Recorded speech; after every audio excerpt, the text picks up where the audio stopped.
Seorang suami diborgol setelah membawa istrinya ke rumah sakit dan terus-menerus berbohong. Dia ingin keluar dari hubungan itu. Hubungan itu tidak berjalan baik baginya. Dia sudah memberitahunya. Dia mengatakan kepadanya bahwa dia menyedihkan dan dia tidak bisa menerima itu.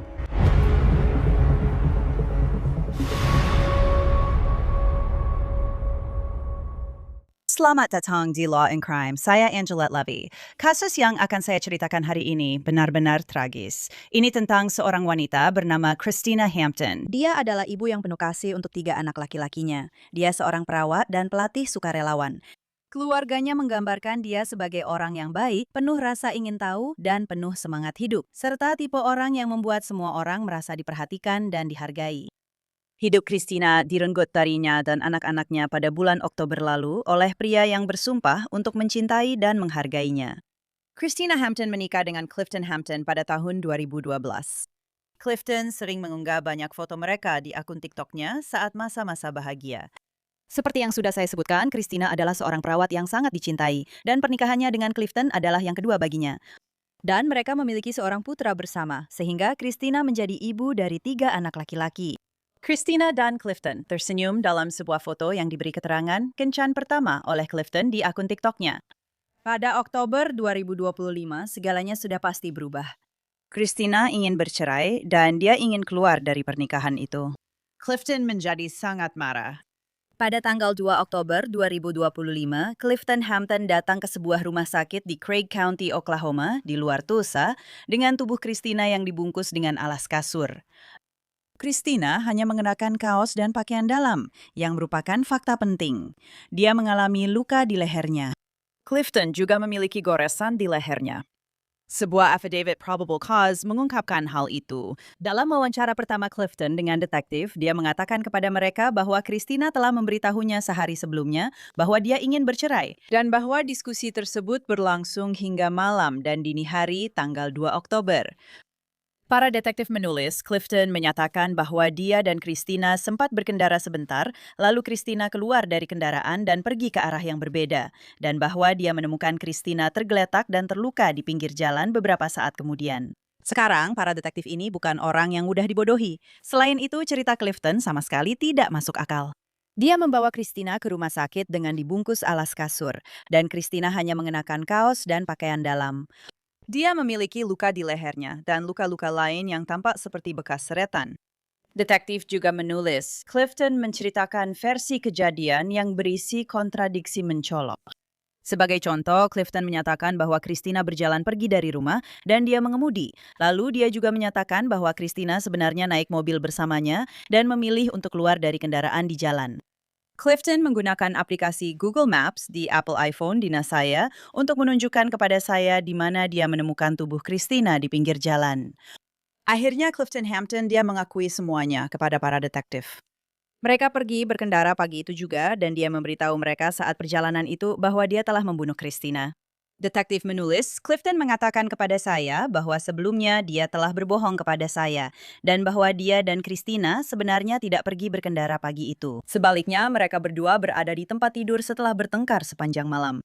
Dan setelah Christina mengatakan kepadanya bahwa dia menyedihkan dan bahwa dia dan teman-temannya sering menertawakannya, Clifton menjadi terhina dan marah lalu mencekik Christina saat dia sedang berbaring di tempat tidur. Clifton sedang berdiri di samping tempat tidur saat kejadian ini terjadi. Dia juga menyatakan bahwa dia menyadari telah bertindak terlalu jauh dan bahwa Christina masih memiliki detak jantung ketika dia mulai mencoba membawa tubuhnya ke kendaraan untuk membawanya ke rumah sakit. Clifton kemudian menjelaskan bagaimana dia harus menyeret Christina ke kendaraan dan akibatnya dia mengalami luka di hidungnya. Berikut penjelasan dari sheriff. Saat dia mencoba memindahkan tubuh Christina dari satu tempat ke tempat lain, luka-luka itu terjadi setelah Christina meninggal. Yang terlihat di sana ada petunjuk yang cukup kuat di sana yang langsung terpikir oleh saya. Faktanya, beberapa orang pertama yang ada di lokasi bisa melihat jejak di embun yang ternyata adalah bekas troli yang digunakan untuk memindahkan tubuhnya. Kamu tahu, setelah penjatuhan hukuman resmi minggu lalu, Penyidik kami berhasil menjawab beberapa pertanyaan yang sangat-sangat sulit yang ingin diketahui oleh keluarga. Kamu tahu, mereka ingin tahu hal-hal yang menyebabkan mereka ingin ketenangan pikiran untuk mengetahui bahwa mungkin orang yang mereka cintai tidak terlalu menderita seperti yang mereka bayangkan. Masih cukup mengganggu untuk mencoba menjelaskan itu dengan kata-kata. Clifton Hampton juga mengatakan kepada detektif bahwa dia mencengkeram leher Christina untuk membungkamnya. Inilah yang dilakukan Clifton Hampton kepada ibu dari anak laki-lakinya dan ibu tiri dari anak-anaknya yang lain. Christina Hampton meninggal sebagai korban kekerasan dalam rumah tangga. Seperti banyak wanita lainnya, dia dibunuh karena ingin pergi. Dan saat ingin meninggalkan hubungan bisa menjadi waktu yang paling berbahaya bagi seorang wanita yang ingin keluar dari hubungan tersebut. Clifton Hampton ditahan di penjara Rogers County atas satu tuduhan pembunuhan. Sekarang dia telah mengaku bersalah atas pembunuhan Christina dan dia akan menghabiskan sisa hidupnya di penjara. Sayangnya, ketiga putra Christina kini harus hidup tanpa ibu mereka. Christina ingin keluar dari pernikahan ini dan hal itu membuat kita bertanya-tanya, apakah ada tanda-tanda bahaya sebelumnya? Sebuah tinjauan terhadap media sosial Clifton menunjukkan bahwa dia tampaknya sangat mengagungkan Christina. Christina sangat dicintai oleh banyak orang, putra-putranya, keluarga, teman-teman, dan rekan kerjanya. Dan ada satu unggahan yang sangat aneh dari bulan April 2025, di mana dia menulis, "Kamu masuk, memergoki istrimu sedang ngemil, dan dia membeku seperti rakun yang tertangkap di tempat sampah. Remah-remah di mana-mana." Dia berusaha bersikap santai, tapi ada jejak kejahatan berupa remah-remah biskuit di spray. Kamu hanya berdiri di sana sambil berpikir, serius? Beginilah rupa sebuah pengkhianatan. Clifton mungkin mengira ini hanya lelucon, tapi sebenarnya terdengar sangat menyeramkan dan posesif.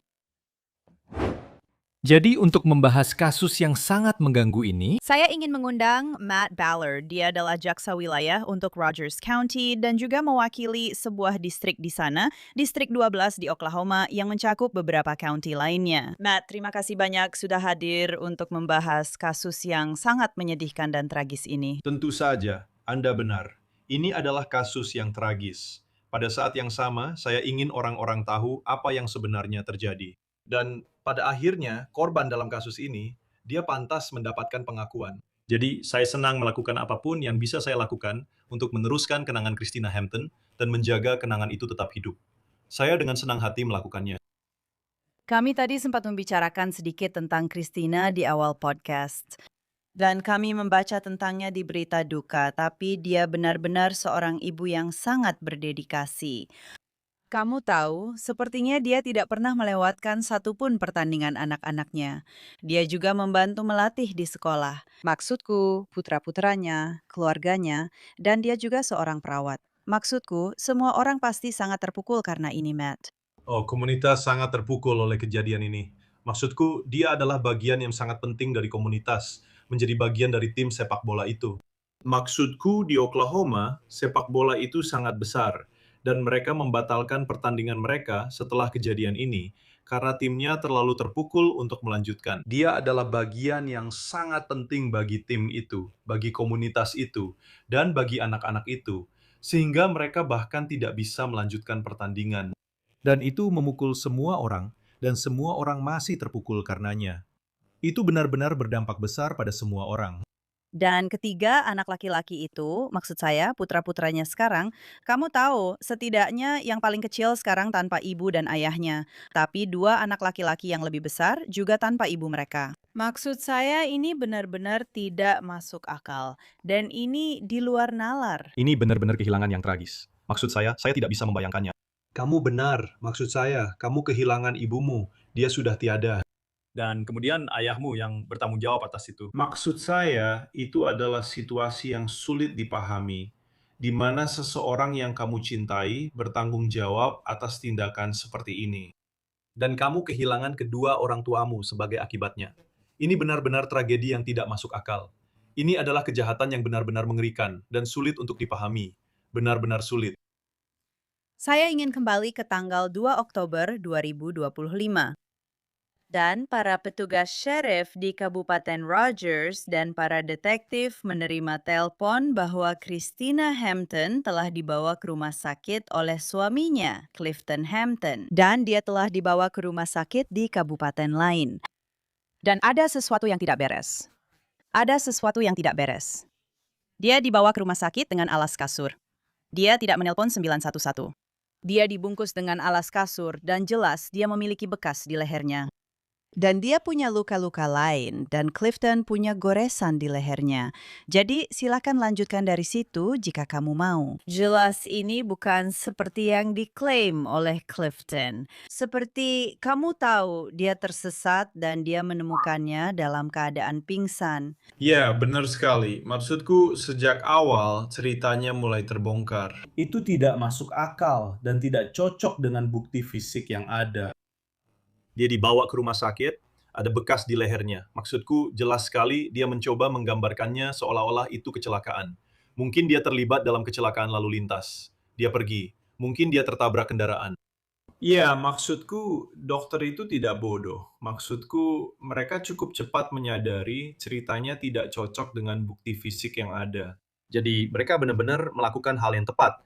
Mereka menghubungi pihak kepolisian dan petugas langsung merespons. Dan mereka mulai bekerja, melakukan apa yang biasa mereka lakukan, yaitu mencari tahu apa yang terjadi, menceritakan kisah berdasarkan bukti, dan mereka mulai menyelidiki lebih dalam. Dan setelah mereka melakukannya, ceritanya mulai runtuh, dan itu terjadi cukup cepat. Sepertinya semua itu terjadi sangat cepat saat dia menceritakan ini. Saya akan mengatakannya. Itu cerita yang tidak masuk akal, bahwa mereka sedang keluar naik mobil, lalu dia pergi dan dia menemukannya. Itu konyol. Lalu dia bicara tentang sesuatu yang kasar, seperti dia menjelaskan luka-lukanya karena bercanda kasar dengan putra sulungnya dan anjing bernama Moose. Dan rasanya tidak mungkin ada yang bercanda kasar dengan anjing dan anak laki-laki lalu mendapat goresan di leher. Jadi ini jelas menandakan goresan itu berasal dari Christina. Dia berusaha untuk mempertahankan hidupnya. Dia mencoba menyelamatkan dirinya sendiri. Tentu saja, maksud saya, ini benar-benar menyedihkan. Dan jelas, dari luka-lukanya, kita bisa tahu bahwa ini juga merupakan serangan mendadak. Maksud saya, ini bukan sesuatu yang dia duga akan terjadi. Berdasarkan bukti yang sedang diperiksa oleh para detektif, mereka berpikir kemungkinan besar dia menyerangnya saat dia sedang tidur, dan dia sama sekali tidak punya kesempatan untuk melawan. Maksud saya, dan ini benar-benar serangkaian keadaan yang tragis. Kau tahu, dia sudah siap untuk melanjutkan hidupnya. Saya rasa itulah yang membuatnya kehilangan kendali, yaitu ketika dia ingin keluar dari hubungan itu. Hubungan itu tidak berjalan baik untuknya. Dia sudah memberitahukan hal itu kepadanya. Dia mengatakan kepadanya bahwa dia menyedihkan dan dia tidak bisa menerima itu. Itu juga, saya rasa itu mungkin membuatnya merasa tidak berharga sebagai pria. Dia tidak akan membiarkan dia pergi dengan cara seperti itu. Jadi dia menunggu sampai dia tertidur dan dia menyerangnya saat dia tidur. Dan ada sesuatu yang benar-benar menyedihkan dan salah tentang itu sejak awal. Sungguh menjijikkan bahwa seseorang bisa melakukan itu kepada orang yang seharusnya kamu cintai dan hargai. Tapi tidak, Clifton Hampton bukanlah orang seperti itu. Dan kami beruntung memiliki penegak hukum yang mulai menyelidiki dan mulai mengajukan pertanyaan. Dan para dokter yang menyadari seperti, ya dia memang mengalami luka, hidungnya patah, ada bekas yang tampak seperti bekas terseret. Dia memiliki luka di sekujur tubuhnya yang sama sekali tidak sesuai dengan kecelakaan kendaraan. Jadi, kita beruntung memiliki para profesional medis dan penegak hukum yang tidak begitu saja menerima cerita pertama yang diberikan kepada mereka. Mereka menyelidiki lebih dalam dan menemukan kebenarannya. Kamu tahu, pria ini jelas dia memang agak pecundang. Dan aku tahu kamu bilang istrinya ingin melanjutkan hidupnya. Dan dia bilang pembicaraan tentang perceraian ini sudah berlangsung sejak hari sebelumnya. Ya. Dan itu berlanjut hingga malam hari dan hal-hal seperti itu. Dan jelas dia bilang dia sudah bicara dengan teman-temannya dan mereka semua setuju kalau dia itu menyedihkan dan mereka menertawakannya. Kamu tahu, maksudku, apakah dia orang yang menanggung beban? Apakah dia yang menjadi pencari nafkah utama dalam hubungan ini? Apakah dia yang menanggung sebagian besar beban dalam keluarga, beban mental, semua hal seperti itu?